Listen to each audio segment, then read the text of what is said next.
Your grandfather's land is ours now. That's what she barked, finger-wagging across the street like some bargain bin Judge Judy while I was literally standing on the porch I inherited. The nerve, right? The way she said it, so smug, so sure, you'd think shouting alone could rewrite property law. That's how my week started. Not with coffee, but with a neighbor's crusade to claim what's mine. And if you're thinking, no way this has to get crazier, buckle up, because this story's just getting warmed up. Before I could even shake the shock off, she whipped out her phone and dialed 911, her voice bouncing off every porch on the block. Suddenly, I'm standing there in my grandfather's slippers, surrounded by blue and red flashing lights, kids frozen in the middle of their bike rides, dogs barking like they'd sniffed out a felon, all because Evelyn Hart, our lovely HOA president, decided I was trespassing on my own land. Yeah, that happened. I'm telling you, drop a comment if you've ever witnessed anything this wild, because things are about to swing from absurd to oddly satisfying. I just opened the old wooden gate, the one Grandpa carved NC 1978 into his hands, steady even in old age when Evelyn comes storming over. Your inherited land belongs to the HOA now.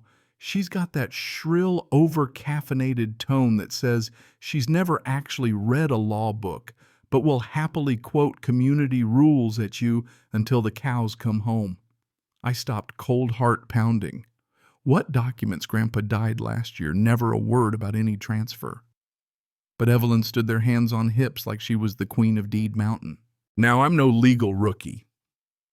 15 years as a building inspector, you don't see property change hands without a mountain of paperwork.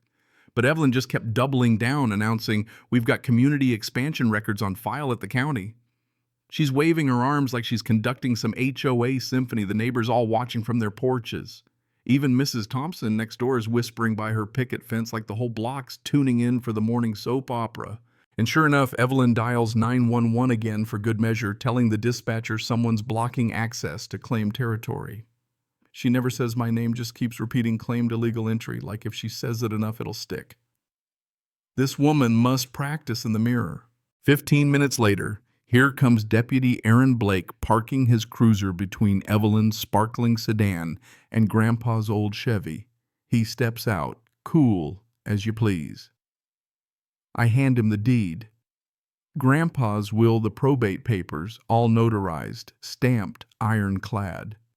Deputy Blake flips through them, nods, looks at Evelyn.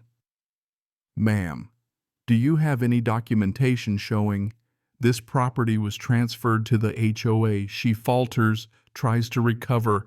"Well, we've cut that grass for years, everyone knows." But you could see it, the panic creeping in. Blake doesn't miss a beat. Understanding isn't legal transfer. He points to the big oak tree that marks the property line. HOA's jurisdiction ends here.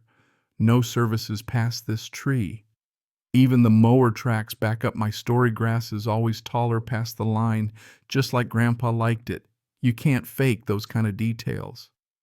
By now, the smell of somebody's grill is drifting over the rest of the world, carrying on while my life's suddenly an episode of Law and Order Neighborhood Unit. Blake warns her, filing false police reports is a misdemeanor. Don't do it again. Evelyn's face cycles through all the stoplight colors, red, then pale, then this sickly green. But she's not done. I see it in her eyes, the kind of look folks get when they're already plotting their next chess move.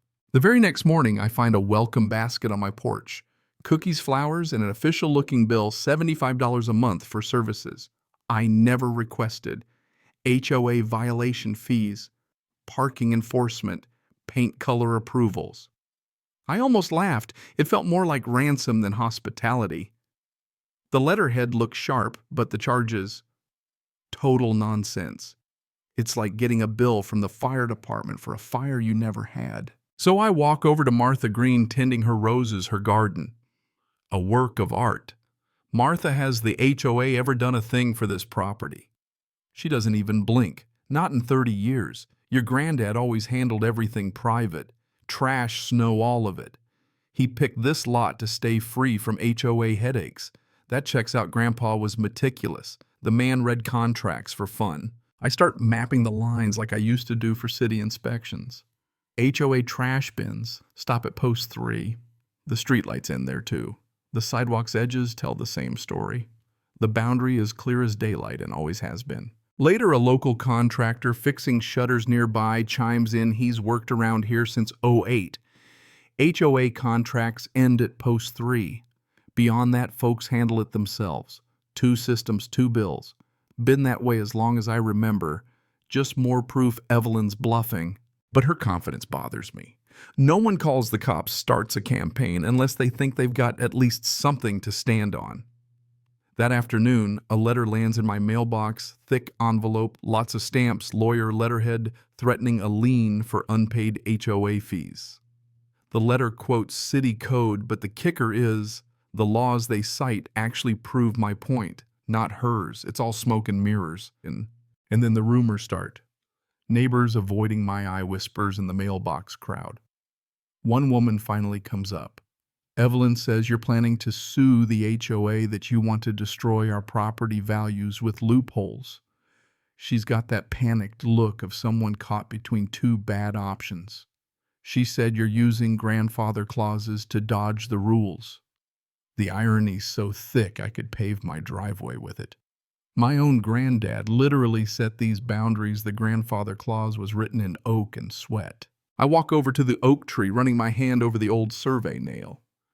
Grandpa once told me this tree's where community stops and family begins. He meant it. Good fences, good neighbors, right? But respect goes both ways. Martha joins me by the tree folder in hand. Your granddad saved us in the '03 ice storm. Ran a cord from his generator to our house, wouldn't take a dime. She shows me photos of Grandpa in Evelyn's basement pumping out water during a flood. Evelyn beaming, hugging him for saving her furniture. Now here she is trying to bury all that goodwill under paperwork and fake fees. Walter Hayes, the retired electrician, is watching all this. He points out a small brass key tied to the survey nail. Your granddad liked to keep a record just in case truth needed defending.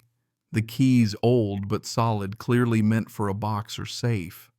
Walter's gaze lingers on the oak tree, something almost secretive in his eyes. Back at the house, people are getting bold. Grocery delivery stops. The lawn service cancels. The hardware store shrugs. Sorry, new policy can't serve non-HOA addresses. Even the postman starts getting nervous. Quietly slips me a note. Evelyn tried to rezone your address under HOA in 2010. Postal Service shot it down. You've got proof on federal record she's been at this a long time. Turns out this isn't her first rodeo. Evelyn's pulled this stunt before runoff inheritors who didn't know better, slowly growing her HOA fiefdom through pure attrition. It's economic warfare, cut you off, make life miserable, hope you fold. I start documenting everything. Canceled services times, witnesses. I need more than outrage, I need a case. Then the county sends a safety inspector to my door citing anonymous reports of unpermitted work. I invite him in, walk him through the house. He checks every outlet, every beam by the book. Everything here exceeds code. Reports are frivolous harassment, not safety. His words, not mine. I file his report away, building my defense brick by brick. It all comes to a head at the emergency community meeting. I lay out the photographs, holidays, birthdays, graduation parties, all with that boundary sign or oak tree in the background. Walter brings his electrical bill, HOA street lights, only ever installed up to post 3, beyond that private service. It's all right there, black and white. Then Evelyn bursts in, breaks my grandfather's bamboo wind chime in front of a dozen neighbors. These old decorations don't set the law, she yells, smashing a piece of family history out of pure spite. Cell phones pop up, everyone recording. Walter's voice cuts through the chaos. That's destruction of private property witnessed by half the block. Evelyn's mask is off now. It's not about the law, it's about her pride. The crowd starts murmuring. Some of her old supporters are looking at her like they just saw her steal a tip jar. And then Walter drops his real bombshell. I was chairman of the original HOA Establishment Committee. We set the boundary to protect families from exactly this. He pulls out the original charter papers. The old HOA ends here, sign in correspondence with the county, all ironclad. Evelyn's last defense crumbles as Walter reads aloud, HOA jurisdiction terminates at the Oak Tree Survey marker. Properties beyond remain private under county jurisdiction. The vote is swift and unanimous. Evelyn removed HOA president no more. Restitution ordered. She's got to pay for my wind chime clear out, all her welcome garbage, cover legal costs, and sign an acknowledgement filed with the county.